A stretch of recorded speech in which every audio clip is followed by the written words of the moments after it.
Number six on the list, we're going to 10. So, yeah, number six, formal. Stop using them as the example child.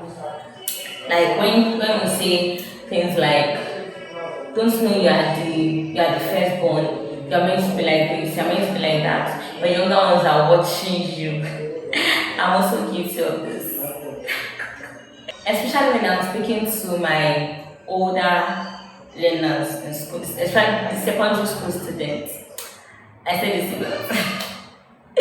Don't know they're watching you. Don't know you should be like this. Don't know. And to an extent, it's not exactly bad. I just feel and I think there should be a limit to it because what this starts to create is some sort of perfectionism. Is it perfectionism or perfectionism? Right? Just making them to have to look and be perfect all the time. Making them feel like, oh, I must not make a mistake. I must not make a mistake. Nothing. I must be upright all the time. So they start thinking before they sit down, am I sitting well? Am I walking well? Am I talking well? Am I eating well? They'll be think 500 times before they do anything. But it is okay to make mistakes. Let them know that it is okay. Right? In fact, let them know that they should learn to embrace mistakes or failure.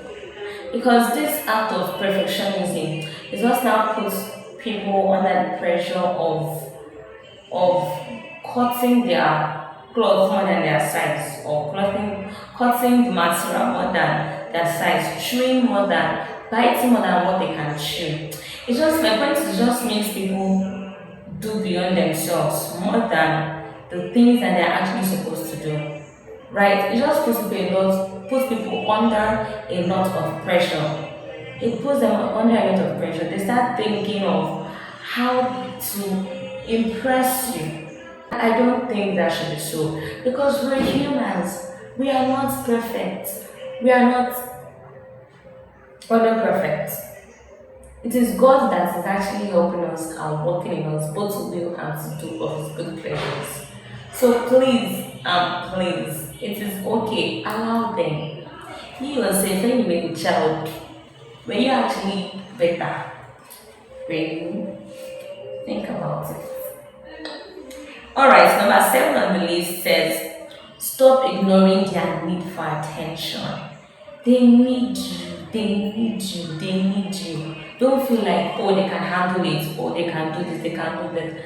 They need you, they need your care. They are children, they are humans too. So show them that care. Let them know that they are seen. Let them know that they are appreciated. Let them know that they are loved, that they are valued.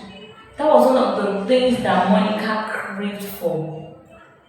That attention, like, does anybody really care about me? And you see, for a lot of people, they would run into the arms of any Tom, Dick, and Harry that offers his attention to them, at the expense of even their own life. Because you see, sometimes when I hear of violence, maybe sexual violence or something, okay, now I'm trying to be very, because I don't want it to be a case of, oh, so are you saying the lady shouldn't do this? So, okay, my point is, a lot of times when people stay in abusive relationships or probably marriages, sometimes you just feel it's just born out of worry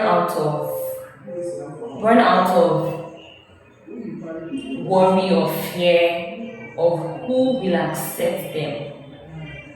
So sometimes they're just seeking that acceptance, that validation, that attention. And if they see someone that gives it to them at the expense of their own peace of mind, we'll go for it. Because by the time the person has, beaten them, insulted them, done whatever he or she wants to them, they will now bring them close again. That's usually the pattern.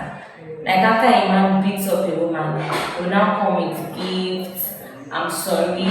Or when a woman beats up a man, yes, men do usually get beaten too. So they just come with sweet words and all of that. So they run back into it again. They do. So you see the extent of the damage this is actually causing. Please show your firstborn love and attention. Please, and please. Because the fact that they are the firstborn does not mean that they need less love. No, it doesn't. It doesn't mean that. So show them that love, that care, that attention. Number 8 on the list here, we're almost done. Stop dismissing their mistakes more harshly. Stop punishing them the more.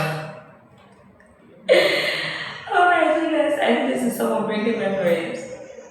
Stop punishing them the more. Maybe something happened in the house. Sometimes you even flog them for what the last born or the second born did. Like I'm wondering, she the second born and they do not have their own brain to think. You now flog them on top those ones irresponsibilities. Like when you know I was there, but don't they have their own brains to know that they shouldn't do this? I mean, so sometimes you now make their own punishments harder, or you even punish only them. I think it's very impartial. That is impartiality. So you see, when we start bad mouthing and dragging our leaders, let's look at our home. How are we leading our home? How are we parenting our children? So stop giving them harsher punishments. Stop dismissing their mistakes more harshly. Just because they're the firstborn. Extend fairness to them. Even if what they did was actually wrong, still correct them in love. Love. Correct them with love. And don't be impartial in your correction or judgment. Alright? Number 9 here says, stop making them feel responsible for family peace. Like when they have to be the one to ensure everything is okay, everything is running the way it should be. I remember watching a movie where the parents were always fighting and everything. It was the child, the daughter, maybe she was the firstborn now, that took the matter to, I think she took it to the church, or she found the counselors. I don't remember now if it was the church or council. She was one that went to, that reported this case, and then now ensured that the parents had to go and see the counselor. So stop making them feel responsible for family peace. For them to feel that, that they want to have to ensure everything is going well. They have to ensure there is peace in the home, even between parents themselves. No, that is too much. That is just too much. They shouldn't feel responsible for managing the emotional atmosphere of the family. I don't think that is their job. It shouldn't be their job. It is your job as a parent to make the home feel like home. I'm actually going to speak on this, making the home be a home. Because it's not just about having a structure. It's not just about having where to lay your head, as important as that is. But let it be a home. Because there's a difference between a house and a home. There's a big difference. A home is created by the people. You and your children are the one that makes that house a home. So I believe that, I think and believe that the house is probably just the structure, the building, but the home is what you and your children make out of it, what you create, what kind of atmosphere, what kind of memories do you create in that structure, in that building. That is what makes it a home. Have you ever relocated from a place and it feels like you are disconnecting from, it's just like when you're removing a plug from the socket and it's it's just like you feel the disconnect. It's sometimes heartbreaking for some people, right? Because there are so many memories they've created in that space, right? So make your home, create the kind of atmosphere you want to see in your home? Is your home the kind of home that when your children leave, they're like, ah, thank you, Jesus? Or when they go to school, they never want to come back? I went to boarding school and I had classmates like that. That once it's time for midterm break or long back, they're like, oh God, I don't want to go home. And I'm like, I don't know about you, but I want to go home. I want to fly home. Right? So they shouldn't be your firstborn shouldn't be responsible for creating the emotional atmosphere of the home. That is your responsibility. And the last but not the least, drum rolls, is stop withholding praise because you expect more. In all of Monica's rage, one thing that pained her the most is the fact that she was never appreciated. And if you look out for it, if you've not watched the movie yet, just go and sit and confirm. And if you have watched it, you can testify. There was never, okay, I think it was only her father. It was only her father that, a couple of times prayed for her. He prayed for her before he passed. This time he prayed for her when the period where her sister was about to get married to, what is his name again? Pascal, right? Her father thanked her for everything she's doing and all of that. But it should not be a once in a year thing, a once in a while thing, a once in a blue moon thing. No. They should be appreciated as often as possible. Yes, because they deserve it. They do. So let them feel appreciated. Don't feel like you can do better.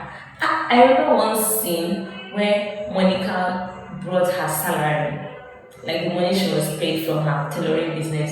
She brought it to her mom and dad. Her mother collected it. No, her father even started praising her, praying for her and all of that. Then the mother was like, how much? How much? Your sister's exam is there, your brother's exam is there, his son is there, and you are bringing how much? Is this even everything?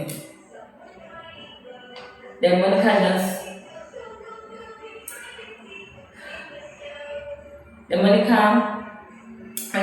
went on to remind her that, oh, I'm sitting on my sewing machine.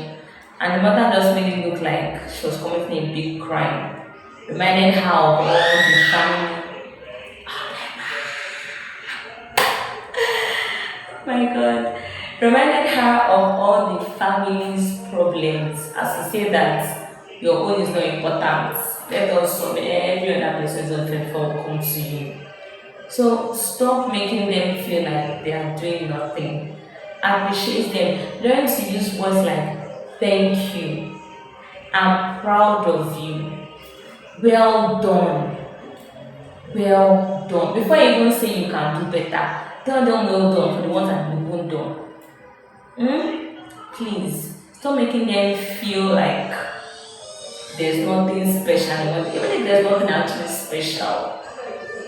Do you know what it's important to actually get those things done? Please, let's learn to appreciate them. So I'll just share a couple of things that firstborns need to hear more often and what they need. They need patience. Be patient with them. They are learning. Even if your firstborn is already an adult now, maybe in their 20s, they are learning. It's just like learning on the job. They've never been a firstborn before. They've not been born in another planet before. This is their first time being a firstborn. So give them that patience, right? Another thing is to encourage them. Encourage them as often as possible. Encourage them. They need encouragement. They also need emotional safety. Let them feel safe emotionally. Let them not start thinking that, if I cry now, or if I say I'm tired, if I say, let them not feel like they've committed a crime by saying they cannot do certain things or by not meeting up to your standards. Let them not feel like it's a crime, please. So they need that emotional safety. They need individual attention. As much as give your other children, the last borns, attention. Also give your children, your firstborn rather, that same attention as well. And another thing they need is the space to simply be children. I mean, they are children. I think this is a good time to say let them be children, as like let them actually be children that they are. Let them be the children that they are. Don't take away their childhood memories. Have you ever sat in the midst of people and they're just reminiscing on different things they did when they were younger? And there are some experiences that are common. I remember one time in class, I was talking with some of my schoolmates, and we just started talking about, I don't even know what let's start talk, but we just started talking about different cartoons we used to watch when we were younger. Different cartoons, Powerpuff Girls, Dexter's Laboratory, Pinky and the Brain. Okay, let's not go into that. But you just realize that there are some childhood experiences that are common to people of a particular age group or peer group or age range, right? Like playing with tire, using stick to play with tire, or using rubber. Do they do those things these days? Right? You just find out there are some experiences that are not peculiar to you alone, but are common to other people. But how would you feel? And I'm sure there might be somewhere maybe you did not get to experience it, and at some point you now start feeling like the odd one out. Have you ever been in such a situation where people are talking about something and everybody's contributing and it's like you cannot connect to what they are saying, you don't get it, you feel left out, and that is what we do to our kids when we don't allow them to be the children that they are at this point in time. So please give them that space to be the children, the child that he or she is. And last thing here is give them the freedom to make mistakes. It is okay. Besides, how are they supposed to learn? The person that created Bob, how did he eventually learn to play Bob? He said he failed 99 times, but he said he did not fail. He just learned 99 ways how not to make a ball. So how would you learn if they never make mistakes, or if you're always scolding them in a very harsh way and making it seem like they have committed a big crime by making a mistake? Yes, they made a mistake, but that is what it is, a mistake. So give them that space to make mistake and correct them with love. Alright, so this is my 2 piece. Two cents. Some past 2 cents. This is my review from the movie Monica. It's not really a review, anyways. I just felt it's something that parents need to know, things that they actually studying. And you find that a lot of times, most parents are doing this because that is what they learned, that is what they saw, that is what they know. But it's okay to unlearn and do better. It's okay. So you find some parents who were firstborns themselves, they're now pouring that same heart, that same, it's like a repeated cycle, and it's like they're just pouring it on your kids as well. And unfortunately, they too will also pour it on their kids if they don't unlearn these things. So please and please, let us learn to do better. So if you have any other thing you'd like to share, things that parents instead of doing or saying to their firstborns, please do want to share it in the comment section. I'll be on the lookout for it, and I'm sure it will be helpful to someone. Alright, so please share. Or if you have an experience of, if you're a firstborn or you know a firstborn and you'd like to just share 1 or 2 things on your experience or something, please do so in the comment section. Thank you. I will be on the lookout for it. Alright, that's all for now. I will see you in my next video. Thank you for watching, and I remain Judith Obasele. Bye for now.